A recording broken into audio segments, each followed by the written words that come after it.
Hello friends, मैं doctor Saranjit Kaur. आज एक और रेमेडी हम लोग बात करेंगे बेलिस पेरेनिस के बारे में। ये डॉक्टर्स के लिए रेमेडी है, स्टूडेंट्स के लिए रेमेडीज़ हैं, नॉट फॉर द लेमैन। तो अब अगर हम बेलिस पेरेनिस की बात कर रहे हैं, बेलिस पेरेनिस आप एक 1976 में आई थिंक एक मूवी आई थी, Rocky बाल्बोआ।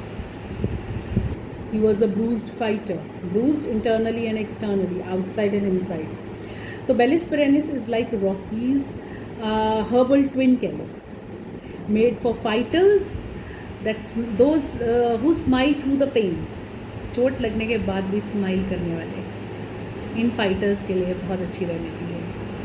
From surgical traumas to sore joints, varicose veins to emotional walls, bellis heals what the world don't see, quietly, deeply and completely heal करने की ताकत रखती है बेलिस पेरेनिस। जैसे कि डेजीज़, इसका इंग्लिश डेजी से बनती है, ये फ्लावरिंग प्लांट से, कॉमन नेम इसका इंग्लिश डेजी है।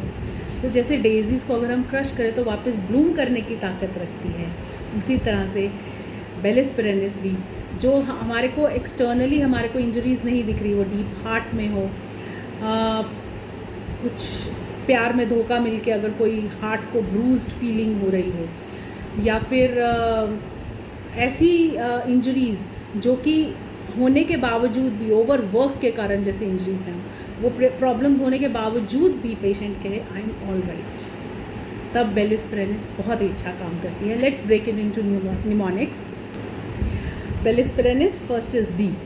बी इज़ फॉर बॉयज़, इसमें होंगे एकाइमोसिस, और क्या है, ब्रूज्ड पेल्विस, कोई पेल्विक अगर हमारे सर्जरी हुई है उसके लिए ये रेमेडी बहुत ही अच्छा काम करती है। Bruise sore feeling in the pelvis है। स्प्लीनोमेगैली में बहुत अच्छा काम करती है। यूट्रस, अगर हमारे को ऐसे लग रहा है कि it is squeezed feeling in the uterus, वहाँ पे ऐसे लगे कुछ भी प्रॉब्लम है, bruise sore feeling in the pelvis, uterus या स्प्लीन में बहुत ही अच्छी रेमेडी है ये। इसमें venous stasis due to trauma या मैकेनिकल ऑब्स्ट्रक्शन की वजह से वीनस स्टेसिस में भी ये रेमेडी बहुत अच्छा काम करती है। वेरिकोज वेन्स में ड्यूरिंग प्रेगनेंसी, मतलब लेडी चल भी नहीं पाती है, इतनी पेन होती है, इतना सोरनेस फीलिंग होती है, तो ये बहुत ही अच्छी रेमेडी है। Next is E is for engorged organs, exudations, breast and uterus ऐसे लगेगा एंगॉज है, एक्ज्यूडेशंस वहाँ पे हैं, स्वेलिंग है, स्टेसिस है, एनलार्ज स्प्लीन विद सोरनेस, वहाँ पे उस एरिया में सोरनेस, स्टिचेस हो गए, पेन, ऐसे स्टिचिंग पेन होगी, बहुत ही अच्छी रेमेडी है। Next is L. L stand for labourers, lameness and limb debility. Labourers की रेमेडी ये बहुत ही अच्छी, गार्डनर्स के लिए, लेबरर्स के लिए बहुत ही अच्छी रेमेडी है। मस्कुलर सोरनेस अगर उनमें हो, after hard work, gardening, specially जैसे हम लोग जिम में बच्चे देखते हैं, वेट लिफ्टिंग के बाद उनमें सोरनेस आ रही है, बेलिस पेरेनिस जहाँ पे इंटरनल मसल टिश्यूज़ को कहीं पर इंजरी हुई हो, बहुत ही अच्छा काम करती है। लिम्स फील वीक और उसमें लेमनेस होती है as if sprained, it's a princely remedy for the labourers, ठीक है। नेक्स्ट एल स्टैंड्स फॉर, इसको हमने कैसे याद रखना है, left sided remedy. Complaints of the left side affection, मतलब अफेक्शंस, लेफ्ट साइडेड अफेक्शंस होती हैं, और लिविट पेन्स होती हैं इसमें। Worse on the left side, pain back से, नेक से, यहाँ से स्टार्ट होती है, ऑक्सीपुट से और वर्टेक्स तक जाती है, हेड तक जाती है, ब्रूज्ड फीलिंग रहती है पेशेंट में, पीछे स्कैल्प से इचिंग होके और पूरी बैक में इचिंग होती है, and it is work from warm या हॉट बाथ अगर लिया हो तो उससे और भी प्रॉब्लम बढ़ जाती है। Next letter is I. I stand for intolerance to icy cold things, ठीक है ना। इंजरीज़ के लिए भी बहुत अच्छी रेमेडी है, और आइसी कोल्ड थिंग्स की अगर इनटॉलरेंस है कि हम गर्मी से आए और हमने कोल्ड बाथ ले लिया, मतलब नॉर्मल पानी या ठंडे पानी से नहा लिया, कोल्ड फूड खा लिया, कोल्ड ड्रिंक्स ले लिए, तो कंप्लेंट्स इसकी बढ़ जाएंगी। फिर उसके इंटरनल इंजरीज़ रहेंगी, नर्व्स को, मसल्स को, डीप टिश्यूज़ को इंजरी, पोस्ट सर्जिकल इंजरीज़, ये सारी इंजरीज़ जहाँ पे बहुत सारी हमारी रेमेडीज़ फेल हो जाती हैं, मतलब डीप टिश्यूज़ तक नहीं पहुँच पाती, वहाँ पे ये रेमेडी पहुँचती है। It's a first remedy for deeper trauma. Not just superficial trauma but deeper trauma, चाहे वो हार्ट की एक हो या फिर आपके पोस्ट सर्जिकल इंजरीज जो कि डीपर टिश्यूज़ को इंजर कर गई है, वहाँ के लिए बहुत अच्छी रेमेडी है ये। Next is S.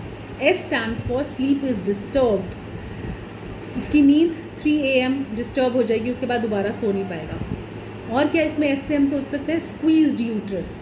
उसको ऐसे लगता है कि मेरा यूट्रस जो है वो स्क्वीज्ड हो गया है, यूट्रस में सोरनेस की फीलिंग होगी, स्क्वीज्ड। लेम एब्डोमिनल मसल्स ऐसे लगता है कि लेमनेस है, वहाँ पे थकावट सी है, लेम सी फीलिंग है। Inability to walk due to this pelvic heaviness के कारण, स्पेशली इन प्रेगनेंसी, तो वो पेल्विक हैवीनेस के कारण वॉक भी नहीं कर सकते हैं patients. Next, this was Bellis, now is perennis. P stands for pelvic organ trauma या पेनलेस डायरिया। ये 2 चीज़ों के लिए हम पी लेंगे। Pelvic organ trauma, trauma to the uterus, ovaries को कुछ ट्रॉमा हुआ है, रिप्रोडक्टिव ट्रैक को कुछ ट्रॉमा हुआ है, उसमें ये बहुत अच्छा काम करती है पोस्ट सर्जरीज में। फिर इसमें से येलो फाउल, और मतलब अब जब डायरिया जो सा आता है इसका पेनलेस होगा और येलो एंड फाउल ओडर होगा, वर्स एट नाइट, ठीक है। एंड इसमें ये बहुत ही अच्छी रेमेडी है फॉर ऑटो ट्रोमेटिज्म, पोस्ट मतलब जैसे कि हम कहेंगे पोस्ट इंटरकोर्स पेन्स होती हैं जैसे, ठीक है ना, पोस्ट कॉशियल पेन्स के लिए बहुत ही अच्छे, ऑटो ट्रोमेटिज्म के केसेस में बहुत अच्छा काम करती है ये remedy. Next letter is E. E stands for as if elastic band is tied on the wrist. उसके इलास्टिक बैंड की फीलिंग होगी रिस्ट पर। और दूसरी चीज़, एल्डरली वर्टिगो, बूढ़े लोगों में, बड़े लोगों में जिन्होंने अपनी बॉडी से ओवरवर्क करवाया है, मेंटली फिजिकली ओवरवर्क किया है और करते जा रहे हैं एंड दे डोंट कंप्लेन, वहाँ पे ये रेमेडी बहुत अच्छा काम करती है। रिस्ट जो सी होती है ऐसे लगती है इतनी टाइट है जैसे कि इलास्टिक बैंड वहाँ पे बंधा हुआ है। Rheumatic pains of the joints होंगी। फिर उसके बाद जैसे मैंने कहा वर्टिगो इन एल्डरली पीपल होएगा। एंड पेन जो रेडिएट करेगी from down the interior side of the thigh, मतलब रेडिएट करेगी down to the interior side of the thigh, नीचे तक पेन जा रही है उसकी। शियाटिका में भी बहुत अच्छा काम करती है Bellis perennis. Next letter is R. R is for railway spine.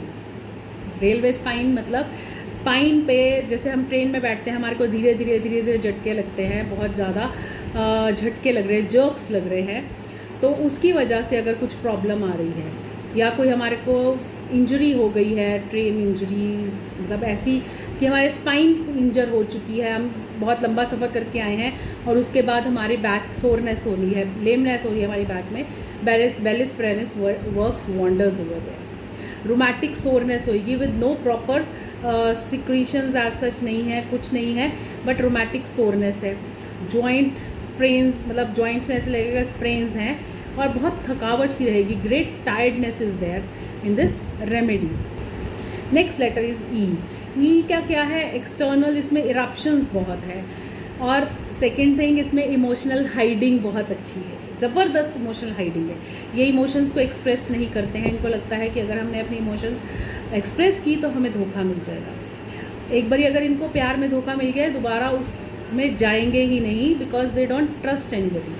तो उनका इतना हर्ट हुआ होता है, इमोशनली इतने हर्ट हुए होते हैं कि they don't trust anybody and they don't vent out their things to anybody. और इनकी स्किन इतनी सेंसिटिव होती है कि इवन कि अगर आप रब भी करोगे कुछ तो वहाँ पर, या फ्रिक्शन से भी वहाँ पर इरप्शंस हो जाएंगी।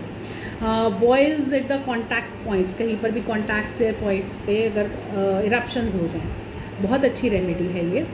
और इमोशनल ट्रॉमास जो है वो अपने अंदर बहुत ही साइलेंटली स्टोर करके रखते हैं, जैसे कि एक हम कहेंगे साइकिक ट्यूमर बना लेंगे उसके अंदर, कि वो उसी के ऊपर रहते रहेंगे, उसको झेलते रहेंगे, बट कहीं वेंट आउट नहीं करेंगे। Next letter is N.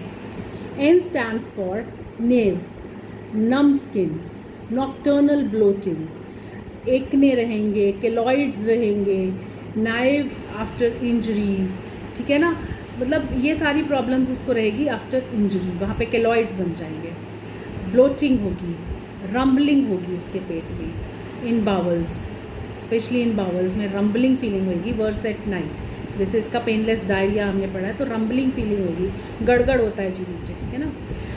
Etching and soreness in flexor muscles, flexors में, थाइज़ की फ्लेक्सर मसल्स में या बैक में इसके इचिंग और सोरनेस रहेगी। Next N stands for no relief from heat, needs cold. इसको कोल्ड से एग्रावेशन भी है थोड़ा सा, बट हीट तो इनटॉलरेबल है इसको।